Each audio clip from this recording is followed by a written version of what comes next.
Olá, meu nome é Wendel. Hoje eu vou falar de um assunto bastante interessante, em questão de cultura, de literatura. Há muitos anos atrás, eu li esse livro, Senhora. E os conflitos principais do livro Senhora, eles são por causa de dinheiro, por causa do dote, que eu não entendia para que servia. Eu fui procurar na internet, não achei nada. Por muitos e muitos anos eu fiquei sem saber absolutamente nada. E depois de muita pesquisa eu descobri para que servia o dote naquela época. E engraçado que esse assunto ele permeia em vários livros de literatura, tanto brasileira quanto no mundo inteiro. Eu já li livros russos que eles tinham também o mesmo esquema de dote. Em primeiro lugar, vamos dizer o que é o dote afinal, o que é que o dicionário diz, o que é que a enciclopédia diz. Ele diz que era uma taxa em dinheiro, ou então em joias ou animais, que a família da noiva tem que pagar ao noivo.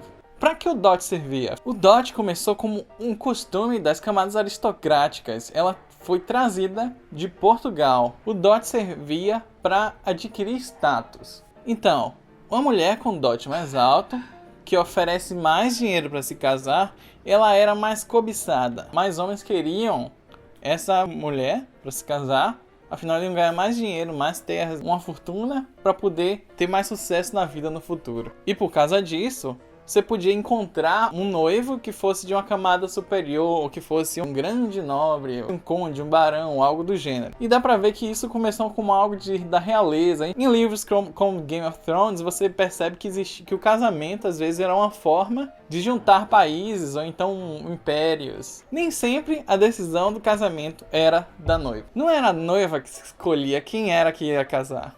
Era o pai. A nossa cultura brasileira, europeia, em vários lugares do mundo, ela é patriarcal. Quem manda é o pai ou o homem da família. A noiva raramente escolhia com quem ia se casar. Casamento por amor praticamente não existia naquela época. Mas em alguns casos realmente existia um casamento por amor sem ser só por dinheiro. Mas era muito raro. Quem mandava mesmo era o pai. O dote era também uma indenização. Porque as mulheres, elas não trabalhavam, não podiam fazer nada, elas não geravam dinheiro, elas só cuidavam da casa, dos filhos e não tinham trabalho. Então, até pouco tempo atrás, antes do capitalismo, isso praticamente não existia. Uma mulher fazer dinheiro. Mulheres de famílias não tinham essa regalia, não podiam fazer dinheiro. Negócios eram coisas para homens. Com o tempo, o dote começou a tornar-se prática também nas camadas sociais mais baixas do que as camadas aristocráticas. E por que isso aconteceu? Porque vira moda. Sempre no Brasil acontecia alguma coisa e virava moda. Se Carlota Joaquina, quando chegou ao Brasil, ela teve que raspar a cabeça porque ela teve muitos piolhos por aqui. E então ela teve que usar turbante. E o pessoal achou isso o máximo e começou a usar também turbante. Porque achavam que era uma coisa da Europa, uma coisa mais sofisticada, mais moderna. E o dote foi praticamente a mesma coisa. Às vezes não era uma coisa assim muito grande que davam. Como por exemplo, animais, um pedacinho de terra não muito grande. Às vezes é uma coisa mais simbólica. O noivo também podia ser um novo filho, um novo homem da família. Ou seja, como a sociedade era patriarcal, o noivo acabava recebendo os bens como se fosse uma herança. Era meio complicado você trazer o seu dinheiro, seus bens para a sua filha. Era melhor que deixasse que o esposo ficasse em cargo disso. Existia praticamente o dote, que não era bem o dote que era mais intelectual. As mulheres naquela época, algumas elas tinham o privilégio de ir para escolas especiais que ensinavam a como ser uma mulher, como agradar o marido, como fazer costura, comida, como fazer cálculos, como tocar música, especialmente piano, que era uma prática muito grande, era um hobby muito valorizado na época. E isso servia também como um dote, isso atraía mais pessoas. Com o tempo, o dote foi desaparecendo um pouco como uma coisa financeira. Esses novos tipos de prática, de ser uma pessoa melhor, mais inteligente, acabou se valorizando mais com o tempo. Agora eu vou falar sobre o declínio do dote. Entre cerca do século XVIII e XIX, aqui no Brasil veio declinando assim vertiginosamente. Então, qual foram as razões? Começou a nascer os aproveitadores de dote, os caçadores de dote. Eles procuravam as mulheres que ofereciam mais dinheiro, ficavam caçando, que estivessem mais desesperadas, iam lá e pegavam o dinheiro, e isso começou a se tornar um mal. Às vezes se aproveitava disso, às vezes batia, matava a mulher, dava um jeito e sumia no mundo com o dinheiro. Outro fator foi a literatura.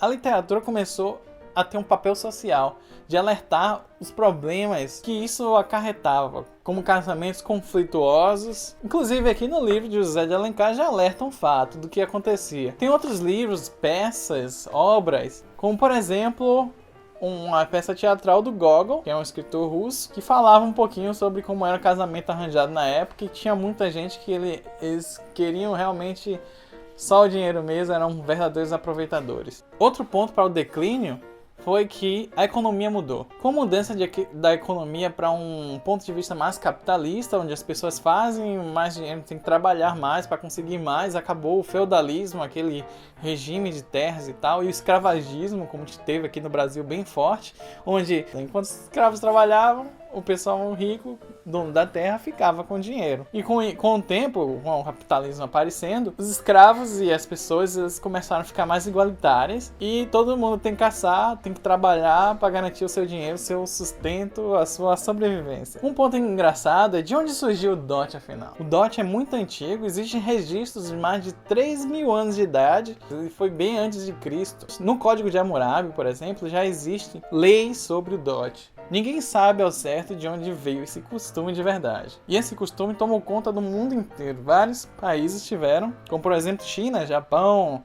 Índia, Rússia, Europa, Brasil, as Américas. Praticamente todos os continentes tiveram essa prática. Vamos falar agora de um tipo totalmente diferente de dote, que é o da religião islâmica. O dote, nos países islâmicos, os países muçulmanos, eles tinham um papel totalmente ao contrário.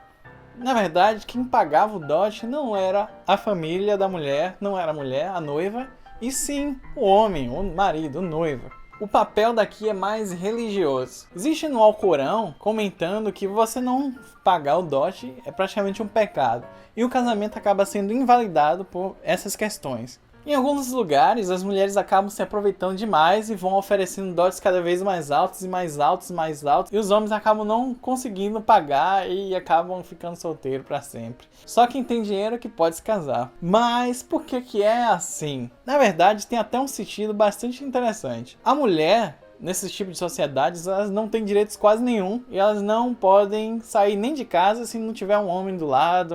É muito complicado. E o que acontece?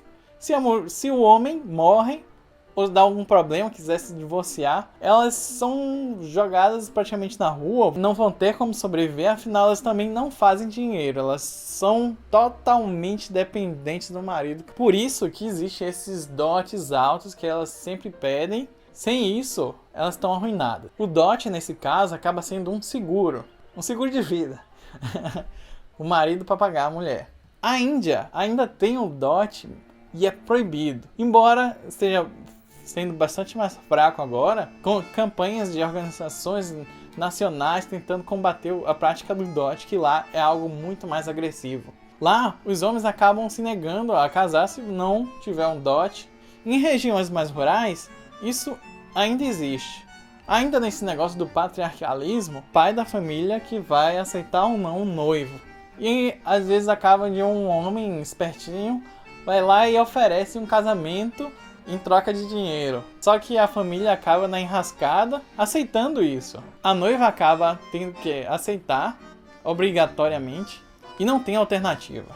E isso acaba tendo um problema muito grave, que às vezes a mulher não consegue pagar o dote. O noivo dá um tempo para que o dote seja pago e como a noiva não consegue pagar, acaba rolando bastante violência em questão do noivo, do marido, que em vários casos acaba matando a noiva. Existem várias notícias em vários jornais mostrando casos de noivos que foram assassinados pelos maridos. Isso é algo muito grave, é um combate bastante fervoroso, mas não tem jeito, não foi solucionado. Então é isso, esse vídeo deu um trabalhão, porque tive que escrever, fazer roteiro e tudo mais. Eu tive que aprender a fazer vídeo, tô fazendo isso tudo sozinho, edição, gravação, câmeras e tal, complicado. Então dê um joinha pra me ajudar, entra, se inscreve, eu vou ficar muito alegre. Também pode comentar aí, falando suas raivas, qual a sua opinião sobre isso. Será que devia voltar no tempo? Será que devia voltar esse sistema maluco? Aí você comenta lá, tá? Tchau, tchau.